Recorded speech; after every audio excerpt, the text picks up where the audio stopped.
जय श्री राधे कृष्ण। आप सभी का आपके अपने YouTube channel BK Mishra present में बहुत बहुत स्वागत है। आइए आज आप सब सुनेंगे द्वादशी पारण के दिन तुलसी माता की कथा। जो भी भक्त सच्ची श्रद्धा के साथ भगवान विष्णु का पूजन करते हैं, भगवान शालिग्राम का पूजन करते हैं, माता तुलसी का पूजन करते हैं, एकादशी का व्रत करते हैं, इससे भगवान श्री हरि विष्णु अति प्रसन्न होते हैं और अपना कृपा प्रदान करते हैं। एकादशी का व्रत जो कि सभी प्रकार के पापों को नष्ट करने वाली है और व्यक्ति के जब पाप और ताप नष्ट होते हैं तो उनके पुण्यों का उदय हो पाता है और सभी प्रकार के फिर सांसारिक सुखों की प्राप्ति होती है। हिंदू धर्म में तुलसी का बड़ा ही विशेष महत्व माना गया है। माता तुलसी जो कि अपने भक्तों के सभी प्रकार के पापों को नष्ट करने वाली है और भगवान विष्णु को जो कि तुलसी दल अति प्रिय होता है। बिना तुलसी दल के भगवान विष्णु उस पूजन को स्वीकार नहीं करते हैं और जहाँ पर भी तुलसी का वृक्ष होता है वहाँ पर यम के दूत भी असमय नहीं आते जाते। इसलिए चाहिए कि माता तुलसी का पूजन करे और तुलसी वृक्ष के नीचे जो कि दीपक जलाने चाहिए। इससे माता तुलसी अपना कृपा प्रदान करती है। माता तुलसी का विवाह जो कि भगवान शालिग्राम के साथ विधि विधान के साथ कार्तिक के महीने में किया जाता है और प्रत्येक दिन भगवान विष्णु का पूजन करना चाहिए। भगवान विष्णु के पूजन के साथ साथ माता तुलसी का पूजन करते हुए कथा भी श्रवण करना चाहिए।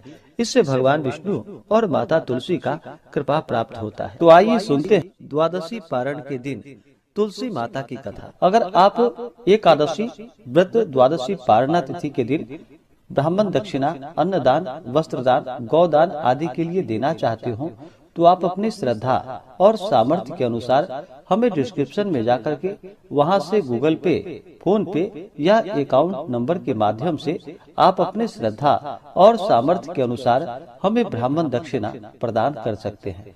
तो बोलिए प्रेम से माता तुलसी की जय, भगवान श्री हरि विष्णु की जय, माता लक्ष्मी की जय, भगवान शालिग्राम की जय, एकादशी माता की जय, सर्वदेवी देवता की जय।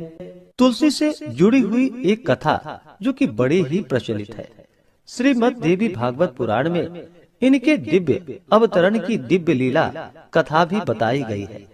एक बार भगवान शिव ने अपने तेज को समुद्र में फेंक दिया। उससे एक महातेजस्वी बालक ने जन्म लिया। यह बालक जो कि आगे चलकर जालंधर के नाम से पराक्रमी दैत्य राजा बना। इसकी राजधानी का नाम जो कि जालंधर नगरी पड़ा। दैत्यराज कालनेमी की कन्या वृंदा का विवाह जालंधर से हुआ।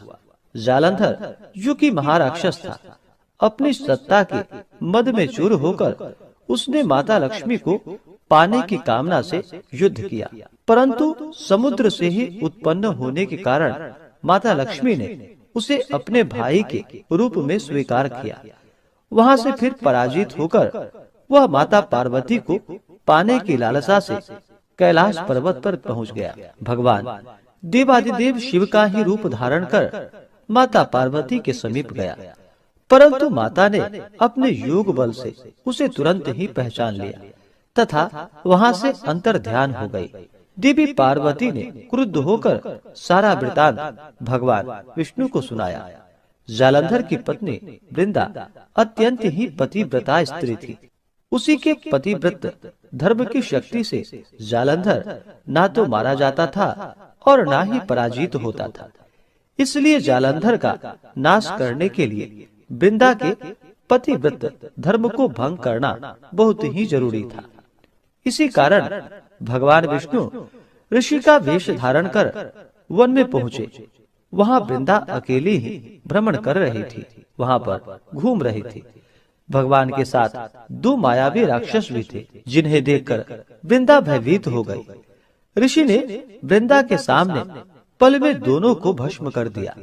उनकी शक्ति को देखकर वृंदा ने कैलाश पर्वत पर महादेव के साथ युद्ध कर रहे अपने पति जालंधर के बारे में पूछा। ऋषि ने अपने माया जाल से दो वानर को प्रकट किए।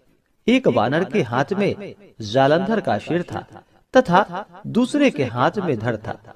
अपने पति की यह दशा को देखकर वृंदा मूर्छित होकर वहीं पर गिर पड़ी।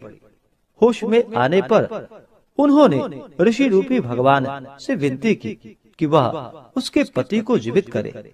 भगवान ने अपनी माया से पुनः जालंधर का सिर धड़ से जोड़ दिया, परंतु स्वयं भी वह उसी शरीर में प्रवेश कर गए। वृंदा को इस छल का जरा भी पता न चल पाया। जालंधर बने भगवान के साथ वृंदा पतिव्रता सा व्यवहार करने लगी, जिससे उसका सतीत्व भंग हो गया।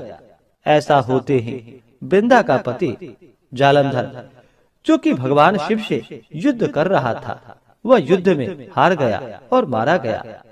इस सारी लीला का जब वृंदा को पता चला तो वह क्रुद्ध होकर भगवान विष्णु को, जो कि शिला होने का श्राप दे दिया तथा स्वयं भी सती हो गई।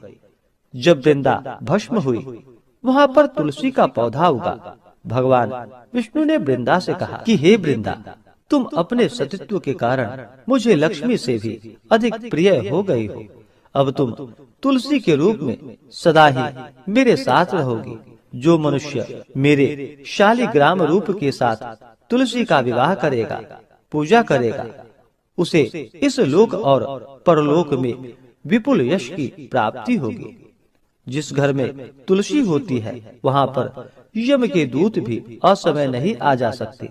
गंगा व नर्मदा के जल में स्नान तथा तुलसी का पूजन बराबर माना जाता है।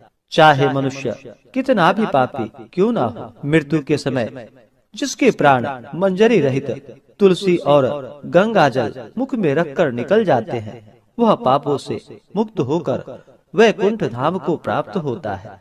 जो मनुष्य तुलसी व आंवले की छाया में अपने पितरों का श्राद्ध करता है, उसके पितर भी मोक्ष को प्राप्त हो जाते हैं। इस प्रकार से जो भी भक्त सच्ची श्रद्धा के साथ भगवान विष्णु का पूजन करते हैं, भगवान विष्णु को तुलसी दल अर्पित करते हैं, भगवान शालिग्राम का पूजन करते हैं, माता तुलसी का पूजन करते हैं, भगवान शालिग्राम के साथ माता तुलसी का विवाह संपन्न करते हैं, उन्हें विपुल यश की प्राप्ति होती है तथा सभी प्रकार के पापों का नाश होता है तथा सभी प्रकार के मनोरथ सिद्ध होते हैं। तो बोलिए प्रेम से भगवान विष्णु की जय, माता लक्ष्मी की जय, तुलसी माता की जय। इस बार उत्पन्ना एकादशी का व्रत, जो कि 15 नवंबर 2025 दिन शनिवार को पड़ा है। मार्गशीर्ष मास कृष्ण पक्ष की एकादशी को इसे उत्पन्ना एकादशी के नाम से जाना जाता है। यह व्रत सभी प्रकार के पाप और ताप को नष्ट करने वाली है तथा इस व्रत के प्रभाव से अश्वमेध यज्ञ के समान पुण्य फलों की प्राप्ति होती है। व्यक्ति के सभी पापों का नाश होता है तथा अंत में भगवान विष्णु के धाम की प्राप्ति होती है। जिस प्रकार से एकादशी व्रत रखने का विशेष महत्व माना गया है, उसी प्रकार से एकादशी व्रत का पारण अगर समय के अनुसार ना किया जाए तो उसका पुण्य फल प्राप्त नहीं हो पाता है। तो व्रत का पारण जो कि समय के अनुसार ही करनी चाहिए। एकादशी तिथि प्रारंभ समय जो कि 14 नवंबर 2025 दिन शुक्रवार रात्रि 12:52 और एकादशी तिथि की जो समाप्ति है वह 15 नवंबर 2025 दिन शनिवार रात्रि 2:38 पे एकादशी तिथि की समाप्ति है। व्रत पारण के लिए कहा गया है, व्रत का पारण हरिवासर समाप्त होने के बाद करना चाहिए और द्वादशी तिथि में ही पारण करना चाहिए। हरिवासर का समय द्वादशी तिथि का पहला चौथाई हिस्सा हरिवासर का होता है। तो द्वादशी तिथि प्रारंभ समय 15 नवंबर 2025 दिन शनिवार रात्रि 2:39 और द्वादशी तिथि की जो समाप्ति है वह 16 नवंबर 2025 दिन रविवार रात्रि 4:48 पे द्वादशी तिथि की समाप्ति है। यानी कि 17 नवंबर के तड़के 4:48 पे द्वादशी तिथि की समाप्ति है। तो हरिवासर समाप्त होने का समय 16 नवंबर को सुबह 9:10 पे हरिवासर की समाप्ति है।